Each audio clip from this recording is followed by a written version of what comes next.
On peut reprocher ce qu'on veut au cinéma français, mais il a au moins une qualité sur laquelle il se renouvelle sans arrêt, c'est qu'il est capable de faire quelque chose d'encore pire de ce qui était déjà complètement naze. Bonjour à toutes et à tous, la communauté a choisi, plutôt que de choisir un top 10 sur les films de requins, vous avez préféré, bande de petits filous, un top 10 sur les films français ratés et malaises, volume 2. Alors bon, vous avez choisi, donc je m'exécute.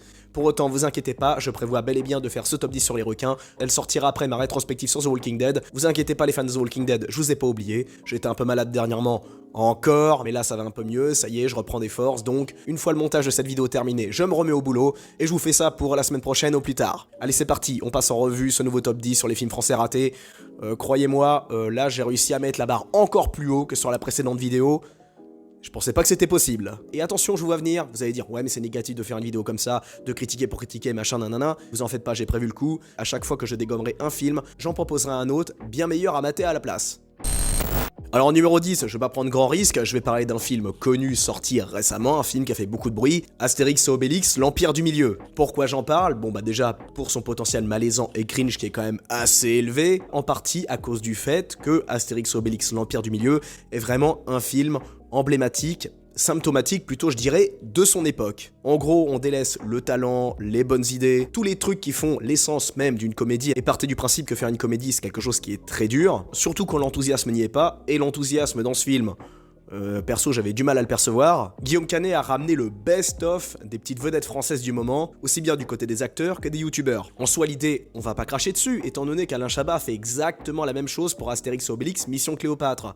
Film que pour information, je n'aime pas. Moi les comédies du début des années 2000, j'ai du mal. Perso, je reste fidèle à Astérix Obélix contre César qui me faisait bien plus marrer, que je trouvais bien plus généreux, il y avait une vraie gauloiserie là-dedans. Mais déjà tout gamin, j'avais du mal avec l'humour de Jamel Debbouze, H, les Robin des Bois, tous ces trucs-là, c'était vraiment pas mon kiff. Mais je sais reconnaître les qualités propres de Mission Cléopâtre, et il faut admettre que, si sur le principe, ils ont voulu faire à peu près la même chose, à savoir une aventure dans des décors exotiques, ramener un maximum de personnalité, bon bah on ressent plus d'investissement dans Mission Cléopâtre que dans l'Empire du Milieu. Et dans l'Empire du Milieu, le truc que j'ai le plus ressenti, c'était un simple mot. Fric, fric, fric, fric. On sent bien qu'ils étaient tous là pour le pognon, pour le chèque, pour faire du bif, et que le principe de faire marrer, de faire rêver, de faire délirer les gens, on sentait bien que dans l'équipe, c'était pas vraiment leur priorité. Et ne me dites surtout pas que je peux pas dire ça, parce que gna gna gna, j'étais pas sur le plateau de tournage, j'étais pas à la place de l'équipe, etc., donc je peux pas parler. Les gars, vous avez vu ce casting? Vincent Cassel, Marion Cotillard, Gilles Lelouch, c'est quand même pas rien, c'est quand même un casting qui est assez lourd. Je sais que beaucoup n'apprécient pas forcément Guillaume Canet, mais moi perso, j'ai pas vraiment d'a priori négatif sur ce mec. J'étais très reconnaissant qu'il nous fasse un film comme Au nom de la terre, le seul gros film à avoir mis en avant la détresse des agriculteurs français, c'est quand même pas rien. Au niveau de l'acting, on pense ce qu'on en veut, mais Guillaume Canet fait quand même un minimum le taf. Mais dans Astérix Obélix, on sent aucune authenticité, on sent vraiment le gros produit de commande, on sent le gros blockbuster à la française qui est là uniquement pour faire du cash. Ça se ressent, ça se perçoit. S'il s'est fait flinguer par la presse, par le public, bon bah écoutez, au bout d'un moment... Donc je vous encourage, vous, si vous découvrez Astérix Obélix Empire du Milieu, à plutôt vous pencher sur Astérix Obélix Mission Cléopâtre ou, mon préféré, Astérix Obélix contre César. Moins cliché, moins facile et surtout moins prétentieux. En numéro 9, Le flic de Belleville avec Omar Sy. Alors ça aussi c'est un produit miracle typique made in France. En gros on s'inspire d'une licence américaine à succès, Le flic de Beverly Hills pour ceux qui dormaient au fond, et on arrive 30 ans après, l'air de rien, pour proposer un truc à peu près similaire version française. Naturellement ça prend pas une seule seconde, le film n'est pas drôle, le film est chiant, le film surfe toujours sur les mêmes clichés de comédie à la française sans aucune originalité. À part le fait de justifier le fait que le film a été tourné aux États-Unis, je vois vraiment pas l'argument en faveur de ce truc. Parce que Le flic de Belleville, c'est un peu comme cette purge, RTT avec Admirad. C'est des films français avec des grosses têtes d'affiche, avec du budget, et qui en plus sont tournés aux États-Unis, pour de vrai. Donc ça veut dire qu'on a affrété des gars, une équipe, qu'on a mis du pognon, des billets pour pouvoir tourner le film à Miami, en Floride, dans des coins comme ça. Pour des résultats qui sont catastrophiques. Imaginez un peu la repère qu'on a dû se taper. Et là on arrive à peine au numéro 8, on va déjà commencer à s'enfoncer vraiment dans l'abîme. Robin des Bois avec Max Boublil. Les Américains, en 25 ans, ils auront produit 3 Robin des Bois. Pour les gens de ma génération, le plus connu naturellement, Robin des Bois de 91 avec Kevin Costner. On a eu un Robin des Bois en 2010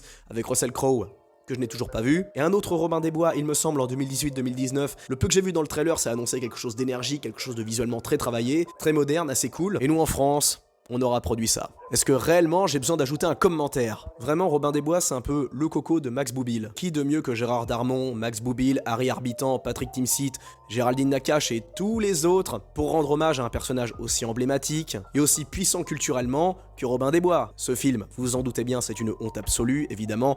Il n'y a aucun gag vraiment marrant, toutes les blagues sont complètement éculées, dépassées. Déjà que Max Boublil, je le trouvais hyper cringe et malaise déjà au début 2010. Là, pour le coup, dans son rôle, c'est un vrai best-of. Pour le peu de souvenirs que j'en ai, la colométrie générale de la mise en scène, je sais pas, il y a une espèce de teint, une espèce de filtre qui est utilisé, qui rend la photographie juste dégueulasse. On se doute bien que ce film a été fait non pas pour des principes artistiques, mais pour faire du pognon, bien évidemment. En tout cas, une œuvre, si on peut dire ça, qui ne vaut absolument pas le coup d'être matée. Donc si vous avez un tant soit peu de respect pour le célèbre archer qui vole aux riches pour donner aux pauvres, bon bah vous infligez pas cette horreur pour préserver votre santé mentale. Et bien évidemment, plutôt que de mater cette purge, je vous invite à découvrir ou redécouvrir les Robins des Bois que j'ai précédemment cités. En numéro 7, encore un film avec Omar Sy, De l'autre côté du périph' 2 avec Laurent Lafitte et Omar Sy. Alors de l'autre côté du périph', c'est à peu près le même concept que pour Le Flic de Belleville. On prend ce qui se faisait de mieux dans les films d'action américains des années 80-90, à savoir les buddy movies, et on en fait un truc à la française, c'est-à-dire sans aucune grande originalité. En soi, le premier De l'autre côté du périph' était pas déjà non plus exceptionnel, mais il avait au moins le mérite au moment de sa sortie de proposer un buddy movie à la française, justement. Alors ok, le concept était intégralement pompé au blockbuster américain, mais au moins, voilà, ils avaient tenté quelque chose. Et l'alchimie entre Omar Sy et Laurent Lafitte était pas si mal en réalité. Le flic renois de cité qui a amené à bosser avec le flic blanc des quartiers bourges, bien à cheval sur le protocole, les procédures, etc. etc. Quand je dis qu'ils matchent ensemble, attention, moi perso j'ai pas du tout accroché. Déjà j'ai du mal avec Laurent Lafitte, j'ai du mal avec Omar Sy, alors les deux en même temps, bref, le film proposait au moins quelque chose, et 10 ans après, donc, on aura la suite sur Netflix, et naturellement, il s'est fait déglingos par la critique et par le public, à juste titre. Cliché redondant, aucune originalité, gag qui marche pas, on sent bien, là aussi, qu'ils sont là pour le chèque, aucun réel investissement. Omar Sy, bien évidemment, est réduit à jouer le bouffon de service, et on sent bien que, il y a un petit coup de vieux qui commence à se sentir, notamment du côté de Laurent Lafitte. Ce qui est quand même incroyable, nos acteurs français, ils arrivent à 40-45 ans, les mecs, ils paraissent déjà usés, alors qu'aux États-Unis, t'as des mecs, je sais pas, comme Jason Statham qui continue à faire des cabrioles passé la cinquantaine.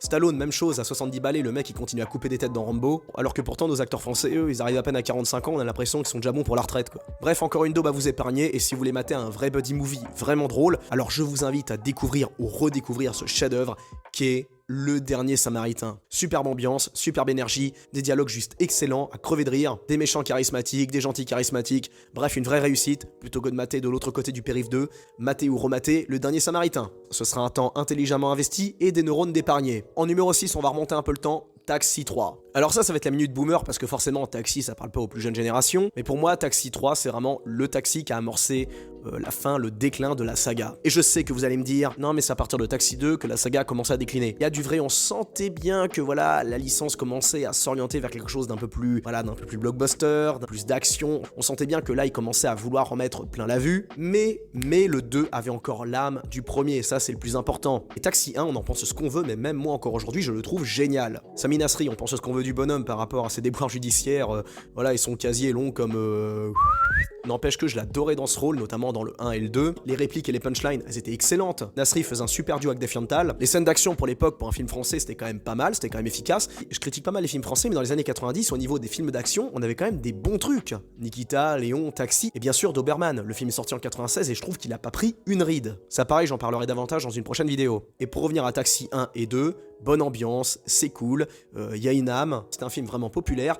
Et dans Taxi 3, on sent que ça prend une autre direction, voilà, on sent bien qu'il y a plus de pognon, qu'il y a plus de moyens dans la mise en scène, on sent bien qu'ils essayent d'en faire des caisses, et ça prend pas. Les scènes d'action ne prennent pas, les gags de Gilbert ils commencent à devenir un peu lourds, bref il commence à manquer ce truc, et c'est d'autant plus décevant quand on voit la qualité du premier film et du deuxième. Alors en soi il méritait pas complètement cette 6ème place, on devrait dire il méritait pas vraiment d'être dans ce top, quoique, mais c'est pour marquer le fait que j'étais quand même pas mal déçu de ce 3ème volet par rapport au premier. En tout cas, la morale, c'est que, comme quoi, avoir plus de moyens, avoir plus d'argent, avoir plus de budget, c'est pas vraiment la meilleure chose. Si l'investissement, si la générosité, si l'idée n'est pas là, bon écoutez, vous aurez beau mettre tout le pognon que vous voulez, tout le budget, tous les moyens, tous les acteurs que vous voudrez, ça matchera pas. Et j'aurais bien sûr pu mettre à la place Taxi 4 ou 5, mais là pour moi c'était tiré sur l'ambulance. Pour moi Taxi 3 c'est vraiment le film qui a amorcé la fin de cette saga, la fin de l'âme joviale et vraiment cool des premiers films, donc il méritait quand même un petit peu qu'on parle de lui. Et bien sûr, si vous voulez mater un film à la place de Taxi 3, naturellement mater ou remater Taxi 1 et 2. Et d'ailleurs pour anecdote, je maintiens sans arrêt que les Américains, ce qu'ils font c'est toujours bien, c'est toujours meilleur que nous, etc.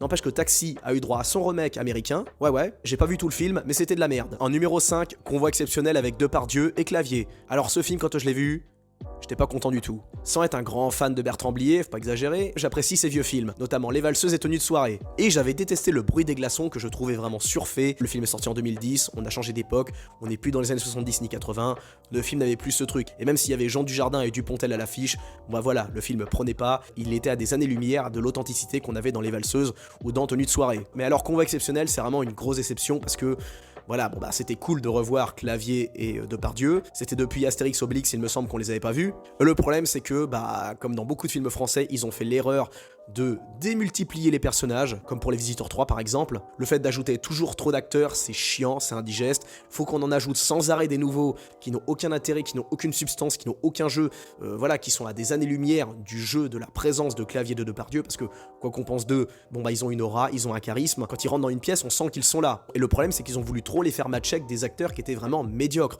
ou du moins à des années-lumière de leur talent. Et si en soi l'idée était bonne, bah pareil, le film sort trop tard. Il sort en 2020, et c'est passé de mode, ce genre de film. Et donc on est très très loin du côté contestataire et sulfureux et rebelle qu'on avait dans les années 70. Donc film sans substance, sans aucun intérêt, qui exagère à fond sur le mélo, et ça c'est juste insupportable. Bref, si comme moi vous aimez Bertrand Blier, bon bah vous faites ce que vous voulez, je vous conseillerais de ne pas vous torturer davantage en matant ce film. Ça va vous rappeler à quel point les années 70 et 80 sont très loin. Donc restez sur des valeurs sûres et regardez ou re-regardez Les Valseuses ou Tenues de soirée. En numéro 4, Les Profs 2. Alors là aussi, je vais encore tirer sur l'ambulance. Le premier prof, déjà, c'était pas non plus une grande réussite. Alors après, quand le film est sorti, c'était en 2013. Moi, à l'époque, j'avais déjà 22 ans. Déjà, j'avais passé le cap des comédies avec énormément de bouffonneries, avec les petites vedettes comiques de l'époque. C'était pas mon truc, mais je l'ai regardé pour faire comme tout le monde. Et en soi, le résultat était plutôt, on va dire, sympathique. Mais concernant Les Profs 2, là par contre, aïe aïe aïe aïe aïe. Moi, ce qui me gêne avec ce genre de comédie, c'est qu'on a un petit peu le sentiment qui s'adresse à des débiles légers. On a à peu près toujours droit au même gag, au même tempo. Pierre-Martin Laval, que perso j'apprécie en général, j'aime bien son côté un petit peu timide, craintif avec sa voix douce. Ce genre de mec derrière sa stature, il me paraît un peu imprévisible et j'adore ça. Et c'est un gars que ça donne très régulièrement à la réalisation, comme il l'a fait d'ailleurs pour Les Profs. Et là pour le coup, le résultat il est... J'avoue que pendant la vision de ce truc, j'étais devant, je regardais, je rigolais pas, je comprenais pas trop, je regardais autour de moi, et ça m'emmerde de dire ça, parce que je passe un peu pour un mec, qui a pas d'humour, et c'est un peu relou. Après, ce qu'il faut comprendre, c'est que moi j'ai grandi avec une autre génération de films, je me suis bien marré devant Les Sous-doués dans les années 90, et donc j'ai un peu ce genre de film comme référence. Le genre film avec les profs et les étudiants qui font des conneries, ce genre de truc. Donc à la rigueur, pour les gens de ma génération qui peuvent pas vraiment kiffer ce genre de film où c'est trop bruyant, où ça crie beaucoup trop, on essaye de faire beaucoup trop comme les Américains, sans avoir de marque propre, sans avoir d'identité propre, parce que c'est ça que je reproche. Moi ça me dérange pas qu'on copie un petit peu ce que font les Américains, ce que font les Anglais, les Espagnols, etc. Le problème c'est qu'en France on n'est pas foutu d'avoir notre propre identité en termes de cinéma. Il y en a, attention bien évidemment, je crache pas sur tout, mais le problème c'est que quand on cherche à vraiment créer un blockbuster, une grosse comédie machin, on n'arrive vraiment pas à s'extirper du schéma américain, en soi un style bruyant, avec de la grosse musique, avec des grosses bouffonneries, avec des acteurs has-been, bref la totale. Alors donc pour les gens comme moi qui ont du mal avec les comédies nouvelle génération, je vous recommande plutôt que de regarder Les Profs 2, de plutôt mater Les Sous-doués. Ça a vieilli, d'accord, mais il y avait moins de pognon, l'humour était bien plus enfant et quand même un petit peu plus adulte par certains aspects. En numéro 3, encore un chef-d'œuvre de Kev Adams, Aladdin 2. Sur la dizaine de personnes à qui j'ai demandé qu'est-ce qu'ils ont pensé d'Aladdin 2, ceux qui ont été le voir, eh bien au moins la moitié d'entre eux se sont barrés du film au cours du visionnage au cinéma. La moitié d'entre eux, donc c'est dire là qu'on tient quelque chose de vraiment intéressant. Et ce film je l'ai vu et bien évidemment voilà, mise en scène insupportable, là encore c'est bruyant. Là aussi on met encore un maximum de stars et de petites vedettes pour à tout prix potentialiser le truc en mode vous avez vu on a ramené du monde. Et ces mecs là ils sont drôles dans leur sketch, là faut rigoler. T'es lui, là c'est Jamel Debbouze, faut que tu rigoles mec. T'as vu il y avait Boudère, là faut rigoler, là c'est drôle. Naturellement ça prend pas, là aussi on a vraiment l'impression, le sentiment, qu'on s'adresse à des débiles légers, voire des débiles profonds tout court. Mais j'ai quand même un petit peu d'affection pour ce film, pour la simple et bonne raison que c'est un petit peu celui qui a amorcé la fin de carrière de Kev Adams. Alors naturellement la carrière de Kev Adams n'est pas terminée, pas du tout, même s'il a aucun talent, rappelez-vous qu'on est en France, donc il continuera à tourner, il continuera à faire des sketchs, il continuera à palper du pognon, vous inquiétez pas pour lui. Regardez Elise Moon par exemple, il vous fait marrer ce mec là, pourtant il est toujours là. Et ce film, c'est justement celui qui a un petit peu mis stop à la Kev Adams mania. Parce que je me rappelle, début 2010, Kev Adams il était partout. Tout le temps, dans les sitcoms, sur les plateaux télé, et puis bien sûr au cinéma. Et autant dire que le cinéma français n'a pas vraiment rayonné pendant cette période grâce à lui. Et au moment de la sortie d'Aladdin 2, on sentait bien un petit peu qu'on était sur la fin, on commençait un petit peu à en avoir marre de lui, les nouvelles générations s'intéressaient à quelqu'un d'autre, donc gentiment.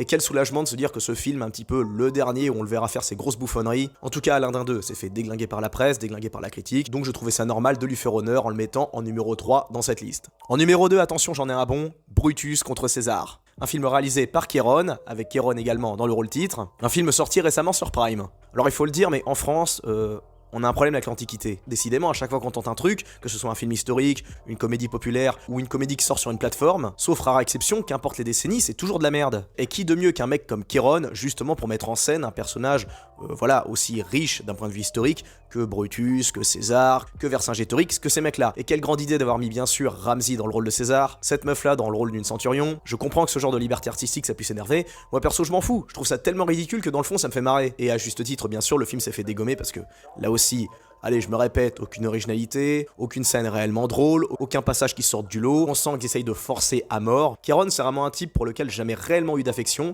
j'ai toujours trouvé lourd, y compris dans la série Bref, d'ailleurs c'est même la série Bref qui me l'a fait découvrir, et son rôle de dragueur, beauf, machin, toujours porté sur le huc, moi ça m'a toujours gonflé, ça m'a toujours un peu gêné. Au niveau du talent, je trouve qu'il a des années-lumière de son pote là, Kian je sais pas quoi là, justement, qui avait le rôle principal dans Bref. Brutus c'est quelque part le successeur de Robin des Bois, on prend un personnage historique, aussi bien fictif que réel d'ailleurs, et on désacralise ça, on fait en sorte de rendre ça comique, on essaye de faire des bouffonneries là-dessus, bien entendu ça ne marche pas, et si je parlais de ce film, en plus du fait qu'il mérite largement sa seconde place, c'était justement pour profiter de parler de ce truc. Romulus, une série qui est sortie également sur Prime. Si vous voulez mater une série de grande qualité sur l'Antiquité, et qui justement pose les bases des prémices de la Rome antique, eh ben je vous conseille Romulus. Une série italienne où il parle exclusivement en latin, j'en avais parlé dans une petite review sans spoiler. J'avais regardé ce truc en n'étant pas forcément intéressé parce que même si j'aime bien l'histoire, j'aime pas pour autant m'infliger des trucs trop longs, voilà, trop chiants, trop sérieux. Pourtant, j'ai adoré. Très belle série, très authentique, visuellement très belle, très recherchée. Aucun acteur réellement connu en France, donc quelque part ça ajoute ce côté un petit peu fascinant.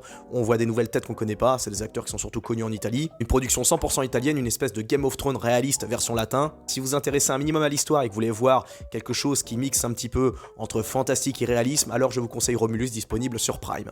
Et enfin, film number one, grosse déception de ce top 10, vraiment quand j'ai été le voir, même si je m'attendais pas à grand chose, ça a été très douloureux. Un de mes abonnés en avait parlé justement dans le premier top 10 sur les films français, comme quoi c'est un des films les plus malaisants et cringe, et c'est vrai qu'avec le recul, j'estime largement qu'il méritait qu'on en parle, et il méritait bien évidemment la première place. Là aussi, pareil, Les Trois Frères, c'est vraiment un film symptomatique de son époque. En gros, on prend une licence, on enlève toute l'essence qu'il y avait, tous les bons points qu'il y avait dans cette dernière, et on sort ça en espérant que les 30 ans de différentiel qu'il y avait entre le premier et le second ne se verra pas de trop. Sauf que justement non, ça se voit beaucoup trop. Là aussi, comme pour Les Visiteurs 3, Les Trois Frères 2 est sorti beaucoup trop tard. Il aurait dû sortir au plus tard dans les années 2005 ou 2010 grand maximum. Or, entre 95 et 2015, il s'est passé énormément de choses, et surtout au niveau pop culturel. Et au niveau pop culturel, qu'est-ce qui a changé? Le règne du politiquement correct, qui a commencé vraiment à s'implanter dans le début des années 2000 et notamment après la catastrophe du 11 septembre. On a totalement quitté l'humour irrévérencieux, rentre dedans, cash, parfois cringe et malaisant, je l'admets, mais au moins honnête et généreux des années 90, pour arriver à quelque chose de plus polissé, plus standardisé, plus froid, plus triste, plus américanisé dans le plus mauvais sens du terme, une espèce d'humour à la Canal+, bourré de sarcasme, bourré d'ironie. On réussit de moins en moins à s'identifier aux personnages étant donné que la plupart des acteurs mis en scène, aussi bien dans les comédies que dans les drames d'ailleurs, c'est des gens généralement qui appartiennent à la bourgeoisie ou la haute bourgeoisie. Donc pour des films populaires, ça la fout mal quand même, parce que je rappelle que dans le gros des films des années 90, 80, 70, le gros des héros c'était des gens issus de milieux populaires. C'était des ouvriers, des travailleurs, des branleurs, des chômeurs, des classes moyennes, bref, on va dire des gens qui représentent une certaine majorité dans la société française. Or, quand vous regardez une comédie ou un drame français, vous vous apercevez que dans 90-95% des cas, les héros, les protagonistes principaux appartiennent généralement à la bourgeoisie, mais bref, ça c'est autre chose. Et donc Les Trois Frères, le retour, on sent bien qu'on est en 2015, on sent bien que l'humour a changé, on sent bien que les inconnus ont perdu de leur superbe, ils ont perdu surtout de leur dalle, parce que dans les années 90, c'était encore une bande de jeunes loups qui avaient la dalle, qui commençait à percer. Dans le mood des années 90, voilà, en gros, on n'hésitait pas à parler de faits de société, on parlait de politique, on parlait d'immigration, on parlait à peu près de tous les sujets qui sont considérés comme sensibles aujourd'hui. C'est pour ça qu'on les kiffait, on ne retient d'eux que ça, et c'est pour ça qu'on s'était bougé en masse pour aller voir ce film, même si on s'attendait pas à grand chose, et effectivement, voilà, c'était une belle douche froide. Et quelle pitié de voir ces trois gars-là cachetonnés dans un truc pareil. Didier Bourdon, j'ai vraiment eu beaucoup de mal avec lui au cours des années 2000 parce que vraiment, il a changé de style, on sent qu'il s'est bien embourgeoisé, il ne tourne dans que des merdes, que des comédies complètement débiles. Si dans Les Trois Frères 1, il y avait des scènes vraiment super drôles que je peux vous sortir comme ça, la scène du repas avec Bernard Farcy, la scène du notaire, l'autre scène du notaire, la scène avec l'huissier de justice, je pourrais vous en citer des tonnes. Alors que là, dans le 2, je peux pas vous sortir comme ça des scènes drôles, mais je peux vous sortir des tas de scènes vraiment malaisantes et cringe. Pour moi, le pire, c'est vraiment le passage où Didier Bourdon, je crois, et Légitimus ou Campan, je sais plus lequel des deux, se mettent à danser, faire une danse de vente à moitié à poil devant un couple de maghrébins. Alors ça, je vous jure, c'était vraiment, mais Putain, c'était gore quoi. Et le pire c'est que ça faisait marrer des gens dans la salle quoi. Moi je savais même pas où me mettre. Je pourrais en citer d'autres mais vous savez, c'est des trucs que j'essaye d'effacer de ma mémoire, je vois à peu près juste en surface de quoi je parle, j'ai pas envie de me rappeler intégralement de ces conneries. Le truc qui me dérange aussi c'est que dans les Trois Frères 1, c'est qu'on avait affaire à des losers, des vrais losers, mais au moins qui essayaient de s'en sortir, qui développaient une sorte de paternité avec le gamin. Les mecs on sentait bien qu'ils avaient la dalle, qu'ils voulaient quand même y arriver. Alors que dans ce film là, ils passent vraiment pour des losers intégraux. Et on n'arrive pas vraiment à s'attacher à eux parce que c'est réellement des losers qui pourrissent tout ce qui touche. Et c'est intéressant de voir ça quand les mecs ont 35-40 ans, mais quand ils en ont 60, là par contre c'est vraiment glauque. En bref, cette horreur méritait largement sa place en number one. Allez, ça ira pour aujourd'hui mes loulous, je vous dis à très bientôt, prenez bien soin de vous, n'hésitez pas à vous abonner si vous êtes nouveau sur la chaîne, et n'hésitez pas non plus à commenter si vous êtes un nouveau ou si vous êtes un habitué de la chaîne, donnez votre avis, c'est hyper important, et donnez également vos suggestions pour le prochain top 10. Je vous dis à très bientôt, je vous fais plein de gros bisous, prenez bien soin de vous,